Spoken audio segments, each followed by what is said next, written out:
Picture this, a beautiful sandy landscape on the southern shores of Lake Michigan, just a mere stone's throw away from one of the biggest cities in America, a place with beautiful vistas with names like Marquette Park and Miller Beach, which promises a little slice of paradise in Midwestern Americana. Kissing the edges of national parks with a rich history founded in the rise of mighty Uncle Sam himself and nicknamed the City of the Century. It even has a strip club sports bar combo. What's not to love? It could be a perfect place to put down roots and raise a family if they like strip club sports bars. But no, because this city is Gary, Indiana, a land of extremes that has experienced the very best and very worst of what the United States has to offer. It was once the engine room of the American empire, pumping out exports that would sail waters the world over. The pride of the US, built on the foundations of a strong community spirit. But today, Gary is very different. Post-industrial decline, losses of jobs, total population collapse, a murder rate that rivaled cartel country, and thousands upon thousands of abandoned homes. So what the hell happens? What turns the city of the century into a shitty rundown backwater? And also, is there any hope for its future? Or is this the worst city in America, and it's going to stay that way? Welcome to the northwestern corner of the great and oh-so-flat state of Indiana, nestled in the heart of the United States. Those who call this land home, they're known as Hoosiers. They're loyal, they like their basketball, and they can view cornfields for miles. And as a note, the writer of this video, Ollie, lived in Indiana for a year. Holy shit, new Ollie law unlocked. Why he did that, he doesn't know either, but it's safe to say that as far as Indiana goes, it's extremely flat, and that has been a benefit for the state for a long time, even going back more than a century. In 1906, an enterprising lawyer and industrialist called Albert Henry Gary saw a spot just south of Lake Michigan, with the great Calumet River running through it, and he knew that it could become America's newest industrial hub. Gary, the man, not the place this time, was not merely a lawyer, he was also a county judge and a business executive. So why not the founder of a new US industrial mecca as well? He founded US Steel alongside several other companies after merging in 1901, revolutionizing the national steel industry. He stood on the board of directors as its first chairman, and Gary, what was to become a company town, was laid out 5 years later. The town was named in Gary's honor, given the instrumental work he'd done to bring the steel industry together. The town was built specifically to take advantage of the raw materials like iron ore in the area, as well as the fresh water from the Grand Calumet and Lake Michigan. This was important as the town was planned to host factories, steelworks, blast furnaces, and mills. Soon, Gary Works, still the largest integrated steel mill in North America, by the way, was built. It was managed and run by US Steel via the Gary Land Company. There were many places like Gary across the United States around the turn of the century, but Gary was special because of its location, its enterprise, its timing, and how fast it grew. Factories would begin to pop up everywhere around Gary, and the demand for workers would rise rapidly. 16,000 steel workers flooded into the area from out of town, including foreign-born immigrants and African Americans who were looking for work. Soon, the town began to flourish economically, and it had the largest steel plant in the entire country. By the 1920s, Gary Works operated as many as 12 blast furnaces. The demand for steel was skyrocketing at the time. The automobile industry was really starting to take off in the United States, spurred on by Henry Ford's American Industrial Revolution. Meanwhile, the US construction and manufacturing industries were kicking into overdrive, introducing masses of new jobs to Gary, which reached city status really rather quickly indeed. Soon, Gary would have everything an enterprising industrial company city could ever want: state-of-the-art architecture, cutting-edge entertainment, the strip bar sports bar, and bustling economy propped up by an ever-expanding population. Then World War II came across the pond in Europe, and whilst it would decimate the industries of European economies as their men were sent to slaughter, the United States was mostly insulated from the fighting on its home soil, and crucially, their manufacturing and industrial bases in the Rust Belt were well protected. With Europe blowing itself to smithereens, the US was in a good position to do what it had done during World War I, manufacturing masses of supplies for its allies. Eventually, the United States would enter the war itself in both Europe and the Pacific. But to fight a war, you need steel, and you need a lot of steel. From the largest aircraft carriers to the smallest firearms and everything in between, it all needs a massive amount of steel components. And the United States just happened to have a rapidly burgeoning industrial steelmaking heartland right there in Gary, Indiana. If you thought the steel industry in the country was in overdrive before, well, the residents of Gary hadn't seen anything yet. With many men drafted into battle, women took over the factories on the home front as they churned out supplies for their troops. And this is, in part, the story of American exceptionalism. On the back of its manufacturing heartland, post-war American steel dominated global production as it rose to superpower status. More than 40% of global steel exports were coming out of the US at this time. In particular, the mills in Indiana made up 20% of US steel production, and Gary was right there in the middle of it all. Industrial businesses would invest heavily in the city's budding infrastructure. Schools, civic buildings, churches, and commercial businesses would soon turn Gary from a company town into an American one. And the jobs just kept on coming. Longtime resident George Young moved to Gary from Louisiana in 1951, quoting him, "Because of jobs. Simple as that. This town was filled with them." By the 1960s, Gary had expanded and advanced as an industrial heart, so much so that it started a progressive school curriculum integrated with manual skill-based subjects like carpentry and sewing, which would give young people the practical skills they would need to enter the industrial workforce. This is how you plan an industry and economy from the ground up, building for the future and prioritizing development. Even Michael Jackson? Yep, that Michael Jackson. He was actually born in Gary in 1958. I had no idea. In 1970, Gary would reach its peak, 32,000 steelworkers, 175,000 residents, millions in steel. It was thriving. It would be dubbed in that year the City of the Century, and given its history, you can see why. All Gary had known was wins, going from strength to strength, mirroring the very rise of the United States itself. It was also called the Magic City too, because it was one of the only places on Earth where steel could be transformed into better lives for its citizens within a single generation. It also gained a motto during those years, and that was, "We are doing great things," which is the most Midwestern thing that I've ever heard. But all of that was about to change for Gary. The impossible march of time and a change of circumstances would take this bustling industrial metropolis from the very highest of highs to the bottom of the ash heap. Within a few generations, all of this, everything that had been built here, would be totally changed for the worse. And that begs the question, what the hell happened?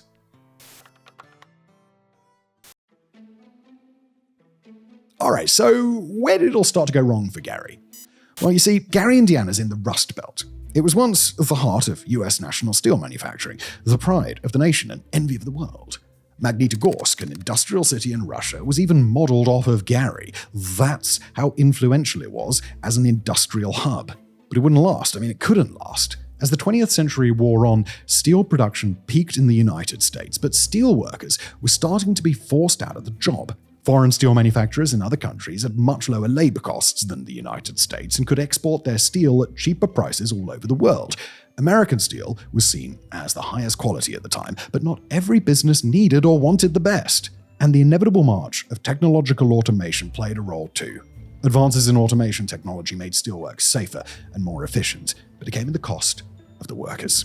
Over time, a blast furnace went from needing 10 men to operate it to needing a single man who could control a computer. Cleanup went from being a greasy manual labor job to being totally automated by machines, and so with wages looking to steadily increase over the ensuing decades, US Steel made the switch just to stay competitive. But this was effectively the canary in the proverbial steel mill for Gary. All those jobs, all those people just started to vanish. It used to be that a man could enter Gary on Monday, get a job in the steelworks on Tuesday, and start on Wednesday. And many people made prosperous careers out of doing exactly that. It's why so many people flocked to Gary in the first place. But suddenly those opportunities were gone. And it wasn't just that there were no new jobs, the existing job pool also began to drastically shrink. The first layoffs came in 1971. Thousands of Gary's factory employees were let go. Andrew White, a Union District 31 director, told the New York Times, quote, "We'd expected some layoffs, but now it seems like this thing is going to be a lot rougher than we had expected. Frankly, we hadn't foreseen anything like this." End quote. Weak unions in the United States meant that workers didn't have the bargaining power to fight the system. Previous strikes in 1919, for instance, were crushed, and that would be the theme for manual labor workers across industrial Americana going forward. The number of steelworkers steadily fell in Gary from 32,000 in 1970 to 7,000 in 2005, many of whom were employed by the Gary Works. And there's some irony there, isn't there? Gary Works? Well, not anymore. Without the jobs to hold up communities, a brain drain in Gary began of absolutely epic proportions. In 1960, the population of Gary was around 170,000 people. By 2024, that number had dropped to just 67,000. That's more than just regular emigration. It is basically a near total population collapse. The steel mills were still going strong regardless. By the end of the 1980s, mills in northern Indiana, including Gary, were making about a quarter of all the steel production in the United States. But Gary was in steep decline. The automation of steel production just didn't need masses of workers anymore. As more and more people left Gary in search of better opportunities, the tax base of the city fell drastically. There simply weren't enough people to pay the taxes that the city needed to function. The economy began to seriously struggle. Public services had to be reduced, and crime and drugs would soon take over with no other means for residents to make money. There wasn't enough of anything to go around. People mostly left Gary to find sunnier pastures in Arizona and Florida. People do migrate to Gary every year, but far more people leave than arrive. Longtime resident Alfonso Washington, who worked as a union crane operator for over 3 decades, told The Guardian that, quote, "Gary just went down. Used to be a beautiful place. Once in a time. Then it wasn't."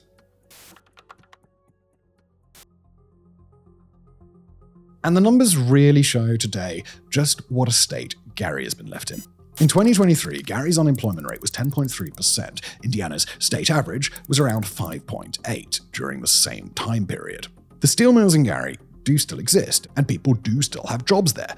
But the jobs have become highly specialized and need a certain set of skills that doesn't necessarily match with Indiana's current economy. Indiana's economy is more focused at present on the expanding service and tech industries, so paradoxically, there are both fewer industrial jobs around in Gary and fewer people capable of filling them. As the premier industry in the city, that further dilutes the economy. The reality is that the world simply moved on, and Gary couldn't. But this showcases the example of the poverty cycle that Gary finds itself in. Due to the lack of taxes and the general economy of the city being found lacking, Gary's public transportation system is considered deeply inadequate, making it another obstacle for residents to be able to boost the economy. Locals struggle to find work outside of nearby neighborhoods, especially those who can't afford personal vehicles, which further hampers employment. And that's a surprising number of people in Gary. Despite the United States being considered one of the most car-centric societies in the whole world, about 36% of Gary residents live in poverty. When cities aren't designed around pedestrian infrastructure, the car becomes an economic barrier to entry that many just can't attain. But rather than just the numbers, there are incredibly visible indicators which illustrate Gary's struggles. Look at Chicago. The Windy City is just 30 miles away, and yet it might as well be a completely different planet to Gary. It might seem unfair to compare one of the biggest and most premier cities in the entire world, but Gary was once known to rival it in terms of opportunity and the economy. Since that time, Chicago, even with its own measure of problems, has gone from strength to strength, and Gary has faded into near irrelevance. Or look at Michael Jackson's former home. In a city with a thriving economy, there would be tours, advertisements, and people queuing up around the block to witness the late King of Pop's former home. Instead, the house is simply gated up and closed off in the middle of a residential neighborhood with some abandoned buildings. If Gary can't even platform a business based on one of the most famous musical artists to ever live, what chance does the average resident really have? And the city itself is struggling to platform the next generation for the future. Public schooling in Gary, which was previously a titan of progressive industry, building the future of American working-class families, is today considered pretty poor quality. Young people just don't have the opportunities to make something of themselves in the city, and so they leave when they can, which pushes Gary even deeper into its poverty cycle. But the most stark and visible reality of Gary's decline can be seen in the abandoned buildings. With such a rapid population decline, the homes previously taken up by 100,000 workers now simply lay empty, slowly becoming decrepit over time as they're left to the elements. In Gary today, a full 31% of homes are abandoned, the highest rate of abandoned houses in the entire US. The nationwide vacant home rate stands at about 1.3%. Indiana ranks 7 in the US for vacant homes, Gary's first in the whole country. And this contributes to the pretty ugly reputation that Gary has since gained. I mean, would you want to move to a place where a third of the homes look like crack dens? I rest my case.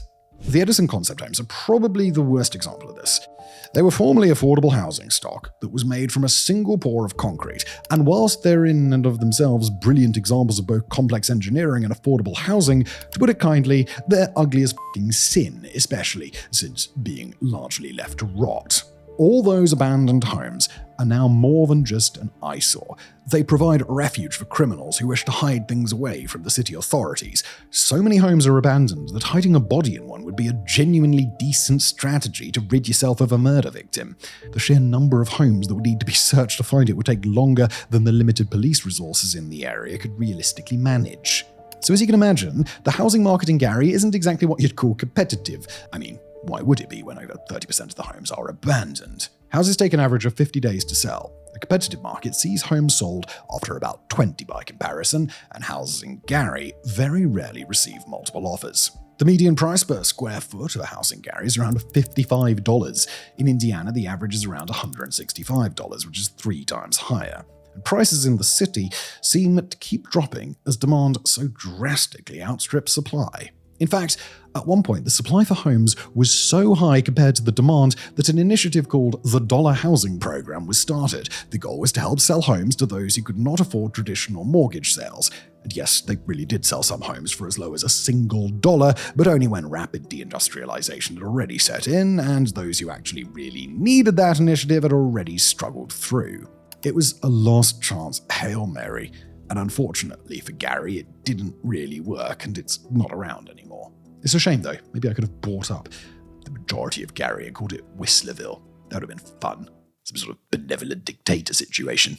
But Gary's abandoned buildings expand beyond houses. It's also businesses like hotels, stores, diners, bars, theaters, and schools. The Genesis Convention Center, once meant to spark revitalization in the city, shut down in 2018. Downtown Gary is a shell of its former self. Dozens of schools have closed, Union Station sits empty, and all the while massive warehouses and office blocks that once littered the landscape full of life are just now empty husks. One landmark, the city's Methodist Church, is now known colloquially as God's Forsaken House. Even the Almighty himself seems to just have abandoned Gary, and when a place is truly godless and derelict, the only thing that can take precedence, well, that would be crime, but not the cool kind of crime like starting a micronation in Gary would be.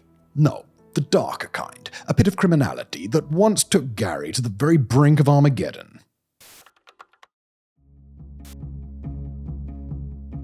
Gary actually has a long history of crime before we get to the utter state of decay that the city is in today. During its golden age in the 1960s, the city was awash with cash from the US steel industry, and the industrialized metropolis was perfect for organized crime to become significantly embedded in the city. Corruption was also known to be a major problem that was further linked to organized criminal enterprise.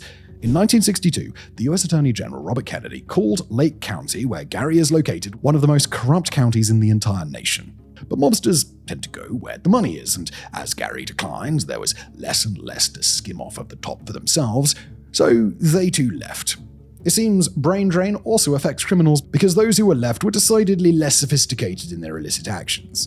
But they were certainly no less enthusiastic. By the 90s, Gary, Indiana was a modern American slaughterhouse. As the city shrank and the tax base did too, derelict buildings and a struggling economy attached a rocket ship to crime in the city, especially violent crime, as people tried harder and harder to survive with less and less. This peaked in 1993 when Gary was dubbed the murder capital of the United States.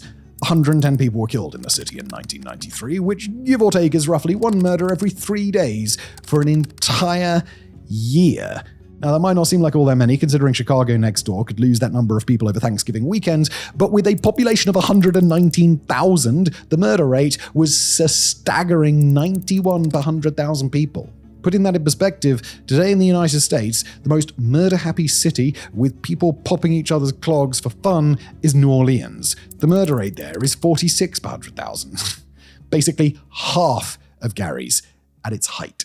In fact, if you took Gary's murder rate in 1993 and compared it to today, it would rank as the 6th highest murder rate of any city in the entire world, rubbing shoulders with Mexican cartel war zones. Gary in 1993 had a higher rate than Tijuana does in 2025.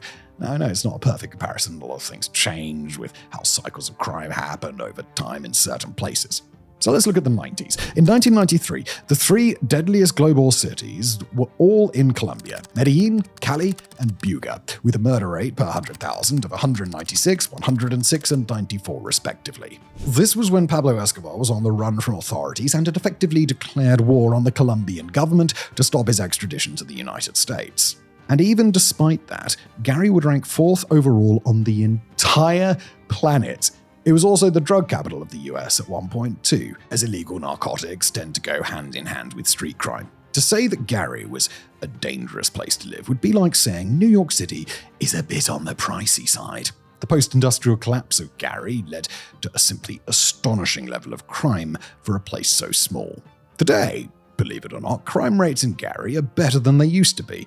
It doesn't tend to crack the top 25 places for almost any crime in the US today, but that's also because there probably is no longer enough people there to rob and kill in the first place. Because despite declining, crime in Gary is still high for both the national average and for Indiana. Unemployment issues in the city are exacerbated by incarceration rates, which appear to be on the higher side. There aren't publicly available stats for Gary itself, but there is for Lake County. It has an incarceration rate of around 400 to 500 per 100,000 people. Indiana's average is about 349 per 100,000, so Gary, yet again, stands above the parapet there. Congratulations. And it's easy to see the doom loop this creates in the local area. Getting a job in the US with a criminal record is notoriously difficult, and combined with a lack of jobs available, crime becomes the only avenue some people feel they can go down just to survive. But that is still just below the US's 2022 national average of 541 incarcerations per 100,000 people, so every cloud, I guess? But that isn't to say that the crime rate in Gary is considered good by American or Indiana standards. CityData.com runs a crime index for the United States, where it takes a bunch of different metrics and gives cities a score based on their levels of crime, weighting serious and violent crimes more heavily.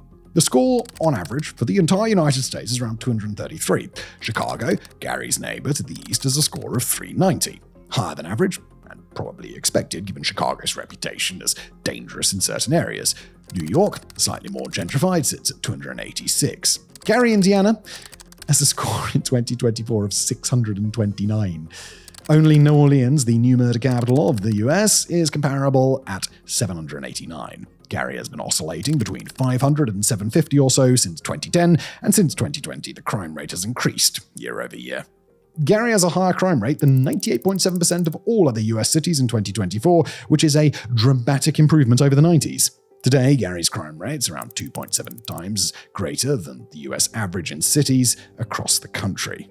When you look at the numbers, it's clear to see why. Gary has roughly 3 times the US average number of assaults. It has far more burglaries and more petty thefts. The rate of auto theft is double the national average, and the murder rate is still higher, although for what it's worth, both saw a decrease from the previous year. But in 2024, it had double the number of rapes of the previous year, going from 40 to 72, a record since these stats started being recorded in 2011. Violent crime in Gary today is 4 times higher than the US average. Property-related crime is more than double, with thefts making up 41.6% of all crime in the city. It even has more crime per square mile. This is all despite the number of law enforcement employees per 1,000 residents, which includes some civilian roles, being higher than the Indiana state average, although it's important to point out here that law enforcement employee numbers in Gary have been on a steady decline for the last 2 decades, which could have contributed to higher crime owing to lower police effectiveness and visibility. No matter what way you shake it, crime in Gary today, the sheer staggering level, even having since declined from its apocalyptic records in the 90s, is inextricably linked to its pattern of managed decline. And the residents of Gary, those who choose to stick around at least, suffer the most for it. We are doing great things indeed.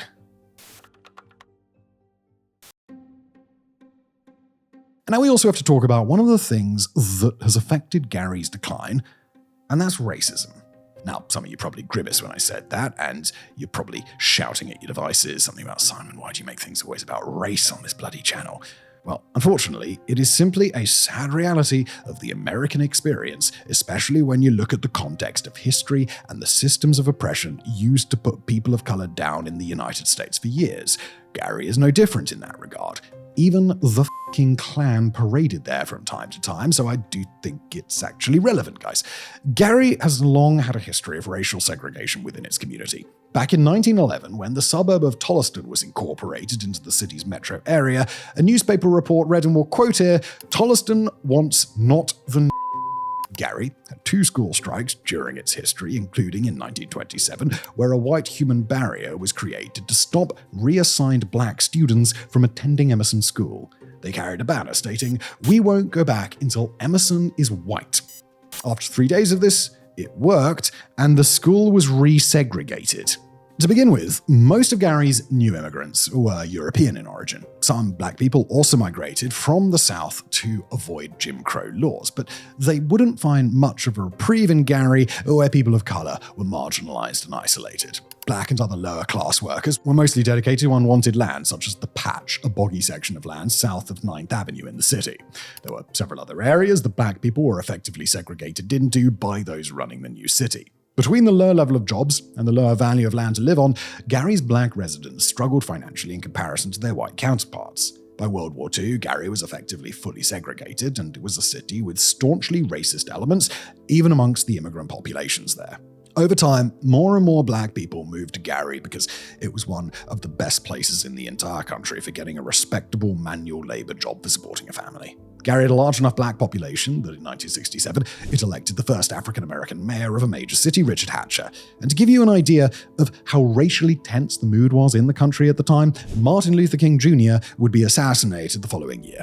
Many in Gary were not happy with the direction the patterns of migration were going, with fewer and fewer white faces coming to the city, and soon the exodus came. White people who lived in Gary had, for the most part, a better standard of living and better financial situation than their African-American counterparts. So when jobs started to dry up, most of them had the means to emigrate from Gary in search of work elsewhere. African-Americans, by and large, did not. This was commonly known as the White Exodus. And of course, you know the rest. Smaller population, weaker economy, smaller tax base that couldn't support the size of the city. So much of it became abandoned, derelict, run down. The difference for black people in Gary is that they didn't have a choice. They had to stay. And what this meant for Gary was that a city that had previously been diverse and, for all its flaws, did have white and black people working and living side by side, became one of the most racially homogenous places in the entire of the US for a time, with one of the highest proportions of African Americans in the country. Today, 81% of Gary's population is black, showcasing the legacy the systemic racism leaves on post-industrial places. Detroit, another industrial city that had its boom in the mid-20th century, is very similar, just on a larger scale. Elderly African-American resident Walter Bell told The Guardian in 2017 that, quoting him here, "Segregation did this to Gary. When the jobs left, the whites could move, and they did. But we blacks didn't have a choice. They wouldn't let us into their new neighborhoods with the good jobs, or if they let us, we sure as hell couldn't afford it. Then, to make it worse, when we looked at the nice houses they left behind, we couldn't buy them because the banks wouldn't lend us money." End quote. There is a sentiment today, according to some residents who remained, that it was racism itself that killed Gary, and whilst that's not strictly accurate, we do understand that point of view. The shift to a majority black population coincided with the white flight and business relocation, which fed the tax base collapse and trapping those there within a cycle of poverty. And without residents being able to buy up vacant lots or move, houses and buildings just stayed, rotting away to the elements over time until Gary became what it is today.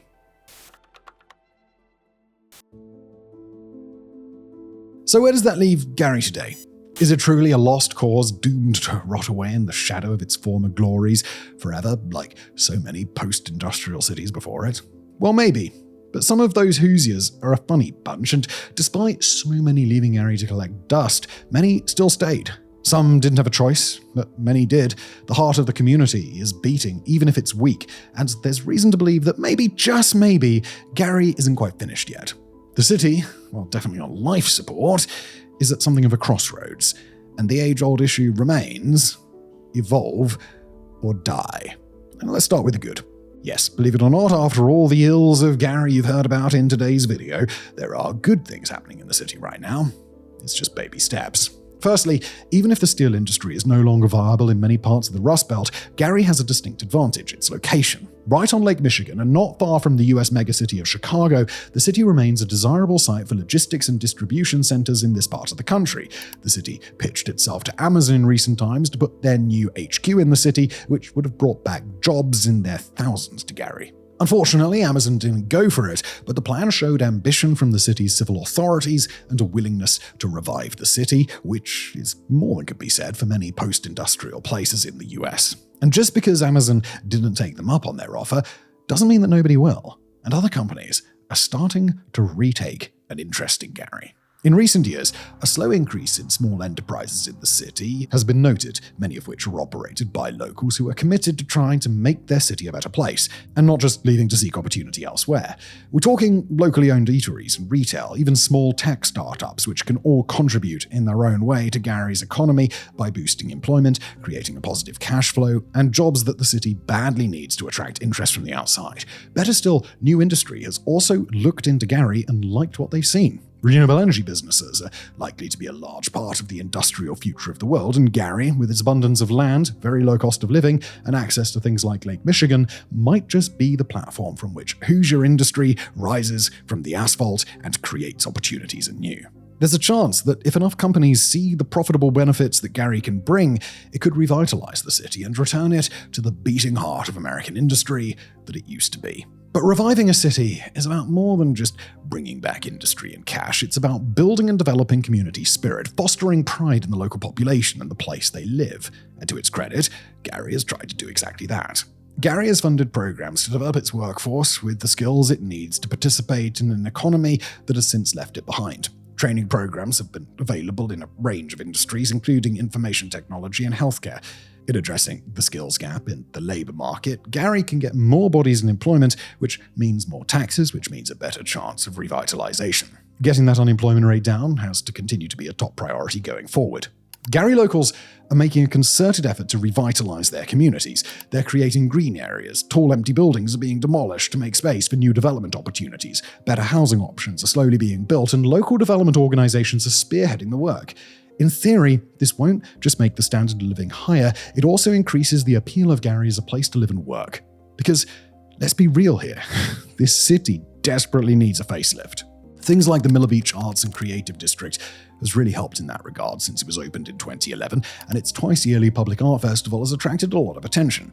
City leaders have also welcomed a $45 million minor league baseball stadium to help build the community around something that all locals love: sports. And if that's not your thing, they even brought the Miss USA pageant to town for a few years if you're into that sort of thing. But Gary is also trying not to abandon its roots. Historic industrial sites are being preserved and tours are now available. Maybe even the old Michael Jackson house will get some kind of business operating around it too. The point is that everywhere you look in Gary, despite the ugliness and the derelict houses and the crime and the lack of opportunities, there is a distinct subsection of the city that love it and want to make it better for their children, and they're trying every day to make that a reality. But if you thought it would be a quick and easy route to recovery, you would be very mistaken, because here comes the bad. Countless revitalization initiatives have been launched by the local government in the last couple of decades to varying degrees of success. But as you can see by the current state of the city, the small victories, they're just that. They're small. It's clear that Gary has a long way to go to return to its former glories, if that's even possible. It's all well and good hoping for the city to build back, for companies to return, and for the city to start becoming a productive and positive place to live. But it's easier said than done. Tech startups fail all the time. Small local businesses struggle under the weight of few customers with little cash, and the green energy revolution is still firmly in its infancy at best. Local community-driven development is a great start, but without building and gathering momentum, these projects too may one day wither away. The battle with Gary is uphill at every turn, and that's why we say it's at something of a crossroads. If everything goes Gary's way, it could come back better than ever. But if it doesn't, Gary will continue to slide, people will continue to leave, and if that happens enough, Gary, this former titan of industry that built the US from the ground up, will all but cease to be. And to a certain extent, it's kind of out of the hands of the Gary locals. Gary's economic recovery depends on government assistance funding. To get funding, a place has to look like it's worth funding. Funding for economic development incentives, infrastructural upgrades, and workforce development programs can be obtained through state and federal programs. In reality, that is what will make the biggest difference to Gary's future. Political will combined with capital and real intent. The locals are doing what they can to make Gary look as much as an attractive place to invest as possible, but local community programs can't easily undo decades of managed decline. There are still masses of abandoned buildings, crime is still high, economic incentives to stay are still low. Jobs are still being cut at the steel mill, and every single year, more people leave than arrive. That's a difficult trend to reverse. And more than that, building back better than before means tackling problems that the city as a whole simply doesn't have the resources to face right now. The city declared a fiscal emergency in 2019 and had to request state help to avoid insolvency. The state has repeatedly threatened to take over the city's finances, but putting key decisions for the recovery of Gary out of the control of those who live there could also be a recipe for disaster. There are future problems to contend with as well. Gary's road here wasn't without its downsides, even during the glory years. The fresh waters of the Grand Calumet River aren't so fresh anymore, with it becoming one of the most polluted waterways in the entire country. Owing to the sheer number of abandoned buildings, 48% of Gary properties are at significant risk of being affected by major wildfires over the next 30 years. Climate change continues to make those wildfires even more frequent, unpredictable, and causes them to pop up in places they haven't been seen in commonly before. If a big wildfire catches Gary before those buildings are either demolished or made safe, then Gary's decline could be accelerated tenfold. One resident of the city put the situation in Gary right now quite accurately. We'll quote her here. "We used to be the murder capital of the US. There's hardly anybody left to kill. We used to be the drug capital of the US. But for that, you need money. And there aren't jobs or things to steal here." And in a way, Gary looks like the poster child for post-industrial American decline. A place that was once booming with industry, only to have it ripped away by no fault of the people who lived there. You can't blame the government for trying to make their steelworks more efficient. You can't blame the people who left in search of a better life for themselves and their families. But you can say that nobody seemed to have a plan for Gary after it outlived its usefulness for the federal government. Locals be damned. And that neglect naturally causes a lot of resentment and apathy. Other places like Pittsburgh have come back from the brink before. It remains to be seen whether Gary can do it too. Gary then is a world of extremes, left in limbo. It was arguably the fastest growing, richest, most industrial powerhouse in all of the United States. It was a place of so much prosperity and opportunity that you could trip over a job offer whilst walking your dog in the morning. It was a place where hard work and community spirit gave way to local development, with its people at its heart and at the forefront of its future. But now the pendulum has swung to the other extreme. Thousands of abandoned buildings, population, and taxation collapse. Not enough money, not enough jobs, not enough opportunities to make things better. Brain drain, skill gaps, corruption, organized crime, the highest murder rate in the entire country, and above all, a deep and systemic neglect. But there's something to be said about what that showcases about a place like Gary.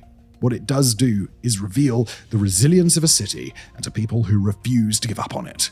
A place that, through the highest of highs and the lowest of lows, has remained something that to the people who live there, it can't be replicated anywhere else. And that's that it's home. And as long as people continue to call it that, then maybe one day Gary can go back to doing great things again. Thank you for watching.